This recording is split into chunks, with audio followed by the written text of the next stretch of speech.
এই দেশের সব থেকে দেশপ্রেমিক শ্রেণী হলো মধ্যবিত্ত, যারা সব থেকে বেশি ট্যাক্স দেয়, কিন্তু দিন শেষে পাই কেবল দুশ্চিন্তা।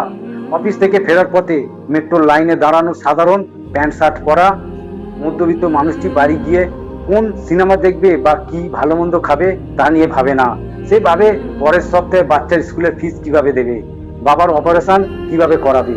আজীবন কষ্ট করে যে মানুষটি এক সময় 40,000 টাকা স্কুটার পেত, আজ বাজারে গিয়ে দেখছে তার দাম 1 লাখ টাকা। যে গাড়ি 3-4 লাখে পাওয়া যেত, আজ তা 10 লাখ টাকা। এই বাস্তবতার দাঁড়িয়ে ভারতের মধ্যবিত্ত আজ ঋণের জালে পিষ্ট। মাসের 1 তারিখে বেতন আসার আগেই সেই টাকা ক্রেডিট কার্ড বা পার্সোনাল লোনের কিস্তিতে শোধ করতে শেষ হয়ে যাচ্ছে। মধ্যবিত্তের এই নীরব হাহাকার কি আপনারও জীবনযুদ্ধ? কমেন্টে জানান। জীবনের এই কঠিন বাস্তবতা আর লড়াইয়ের গল্পগুলি প্রতিদিন শুনতে আমাদের প্রতিদিন একটু শিখি পরিবারের সঙ্গে যুক্ত হয়ে যান। ধন্যবাদ।